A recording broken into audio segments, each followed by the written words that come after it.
My dear students, have a nice time. I believe you are quite well and energetic. Today we will study about motion, multiple choice questions. Multiple choice question. Question first. If the displacement of an object is proportional to square of time, then the object moves with increasing acceleration, decreasing acceleration and uniform acceleration, uniform velocity. So here answer C, uniform acceleration. Question 2. The change in velocity per unit time is called displacement, distance, acceleration, none of these. So change of velocity, it means acceleration. Answer C, acceleration.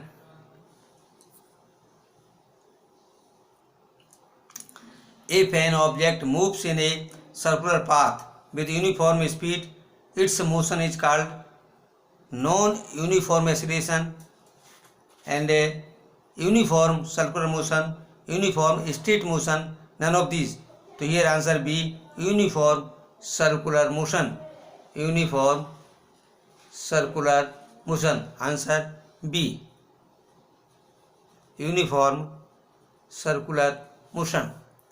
Question 4. A particle is moving in a circular path of radius r, circular path का जो moving कर रहा है, तो यहाँ पर देखिए the displacement after half a circle would be, तो displacement initial point distance between, minimum distance between initial point to final point, तो हियर ए से बी तक की मिनिमम दूरी जो है इसका डायमीटर है, तो r प्लस आर 2r, तो here answer C 2r, answer C 2r. Question 5. Which of the following can sometimes be zero for a moving body? Distance traveled, displacement, both A and B and none of these. तो यहाँ पर जो है displacement जो है वो zero हो सकता है. कोई ऑब्जेक्ट ए प्लेस से चलता है, बी पर पहुँचता है, बी से दोबारा ए पर आ जाता है, तो उसका जो है डिस्प्लेसमेंट जीरो होगा. So here answer B, displacement. Question 6. Which of the following can sometimes be zero for a moving body? इसमें से कौन सा जो है जीरो हो सकता है? Average velocity, average speed, both A and B, none of these. तो यहाँ पर जो है जब डिस्प्लेसमेंट जीरो हो सकता है तो एवरेज वेलोसिटी भी जीरो हो सकती है. तो here answer A, average velocity. इस चैप्टर में ग्राफ दिए हुए हैं, जैसे कि distance time graph and distance time graph on an object moving with uniform speed and distance time graph for a car moving with non uniform speed and velocity time graph for uniform motion of a car, velocity time graph for a car moving with uniform acceleration and velocity time graph of an object in a non-uniformly acceleration. तो इनको जो है अच्छी प्रकार से graph का अध्ययन करेंगे. Question 7. The speed time graph of a car is given here.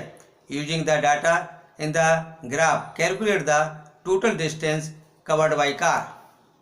Total distance covered by car. Here time and speed metre per second. यहाँ से 5 जो इनिशियल पॉइंट है ये है, यहाँ पर स्पीड जो दी हुई है 5 metre per second and final speed जो है 30 है. Final speed 30 and time 50 second. इसको कैलकुलेट करेंगे. इसमें जो है डिस्टेंस कवर्ड बाई, डिस्टेंस कितनी कवर की है.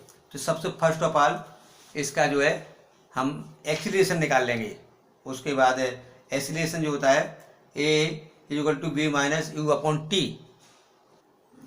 Here A is equal to B minus U upon T. तो एक्सीलरेशन इसमें फाइनल स्पीड जो है 30 and initial 5 upon 50, 25 upon 50, 1/2 answer आया.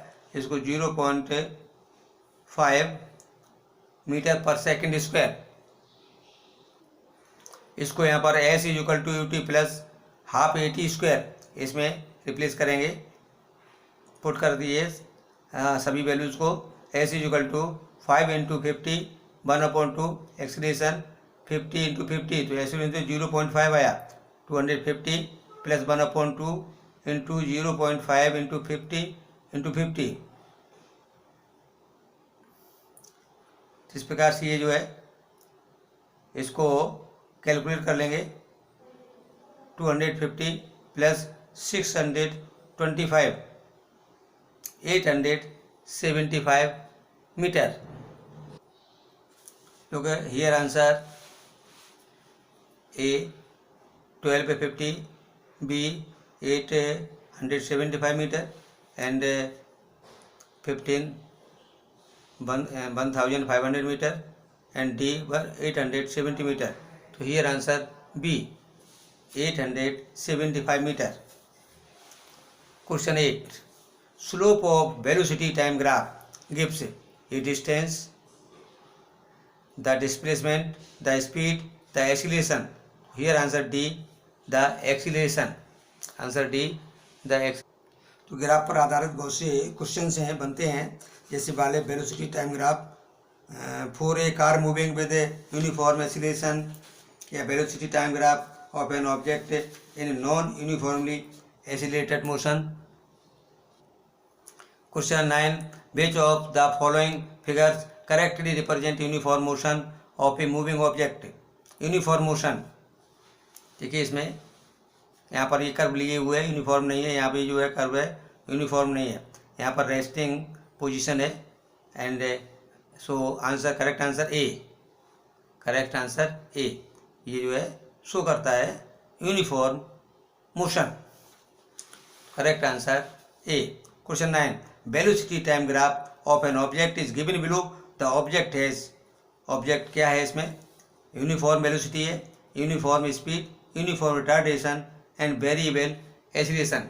सो हियर आंसर यूनिफॉर्म रिटार्डेशन। यहाँ पर जो है टाइम जैसे इंक्रीज होता है और इसकी जो है वेलोसिटी डिक्रीज होती जा रही है, डिक्रीज होती जा रही है, तो here uniform retardation. Question 10. The total path length travelled by a body in a given interval of time is called distance, displacement, speed and velocity. So here answer distance. Here answer A, distance. Question 11. Velocity is defined as, velocity की definition क्या है? Velocity is defined as distance per unit time, displacement per unit time, both A and B, none of these. तो here answer B, displacement per unit time. Distance per unit time जो speed होती है जिसकी ये without direction है, जब displacement per unit time ये जो है with direction. So here answer B, displacement per unit time. Question 12. Speed is a scalar quantity, vector quantity, both A and B, none of these. तो speed जो है ये एक स्केलर क्वांटिटी है, because speed में डायरेक्शन की need नहीं होती है। So speed is a scalar quantity. Velocity is scalar quantity, vector quantity, both A and B, none of these. तो वेलोसिटी जो है ये वेक्टर क्वांटिटी है, इसमें जो है व्यक्त करने के लिए डायरेक्शन की जरूरत पड़ती है, तो vector quantity. Question 14. Acceleration is, इसी प्रकार से acceleration scalar quantity, vector quantity, both A and B, none of these. Acceleration भी वेक्टर क्वांटिटी है, इसको व्यक्त करने के लिए डायरेक्शन की जरूरत पड़ती है, with direction. Question 15. The SI unit of acceleration is metre per second. यहाँ पर ये भी रॉन्ग है, सेकेंड पर मीटर कर दिया है, और metre per second square, metre per second square, metre into second. तो here answer C, metre per second square. It is SI unit of acceleration. Question 16.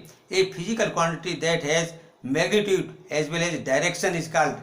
Physical quantity जिसमें कि मैग्नीट्यूड और डायरेक्शन दोनों ही होता है, क्या है उसे कहते हैं? Scalar quantity, vector quantity. तो here answer B, vector quantity.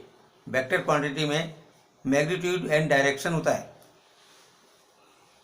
vector quantity. Question 17. A physical quantity which is described completely by its magnitude only is called. केवल मैग्नीट्यूड की डिस्क्राइब करने में केवल मैग्नीट्यूड की जरूरत पड़ती है, उसको क्या कहते हैं? Scalar quantity, vector quantity, both and B, none of this. तो ये आंसर है स्केलर क्वांटिटी. स्केलर जो होता है ये अदिश राशि होती है और वेक्टर क्वांटिटी जो है सदिश राशि होती है विद डायरेक्शन और स्केलर विदाउट डायरेक्शन. नेक्स्ट है the SI unit of displacement is. Displacement की ऐसा unit meter per second, meter per second square, meter, none of this. तो here answer C meter. Displacement और डिस्टेंस इनकी जो ऐसा unit meter होती है. तो unit of displacement is meter. तो इस चैप्टर में दिए हुए जो फार्मूला है उनको याद कर लेंगे अच्छी तरह से, और जो जैसे सर्कुलर मोशन है और भी बहुत से हैं इनको जो अच्छी प्रकार से लर्न कर लेंगे. इसी पर जो है MCQs बनाए गए हैं. Look here main points. Average speed, total distance travelled upon total time taken, B equal to S upon T. It is average speed. And acceleration, change in velocity upon time taken. Acceleration, change in velocity upon time taken, A is equal to B minus U upon T. Velocity, displacement upon time, displacement upon time, B is equal to S upon T. इसी प्रकार से average velocity निकालेंगे तो total displacement upon total time taken. Next है equation of motion. Equation motion है, इनको भी अच्छे प्रकार से लर्न करने के, इनको कैलकुलेशन में किस प्रकार से यूज किया जाता है वो भी देखेंगे. B equal to U plus AT and S is equal to UT plus half AT square.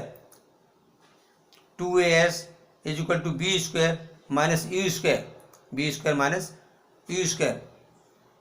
इसको जानते ही हैं. Final velocity, initial velocity, acceleration, time, और यहाँ पर ये जो है distance covered 2AS plus B square minus U square. कुछ एंड 5 पॉइंट है circular motion, B equal to 2πr upon T, 2πr upon T. इसमें जो है इसका सर्कमफ्रेंस होता है किसी सर्कल का, तो उसको 2πr अपॉन T. तो इस प्रकार से तुमने देखा कि जो डेफिनेशन वगैरह हैं उन्हीं पर जो है उन्हीं के डेफिनेशन पर MCQs बना देते हैं. जैसे motion is a change in of position, एक आंसर सही लिख दिया और 3 जो है गलत लिख दिए. तो इस प्रकार से motion of an object could be uniform और non uniform depending on whether its velocity is constant और चेंजिंग. वेलोसिटी कुछ कांस्टेंट है या चेंजिंग है. इसी प्रकार से the speed of an object is the distance covered per unit time. The velocity is the displacement per unit time. इसी प्रकार से acceleration, the acceleration of an object is the change in velocity per unit time.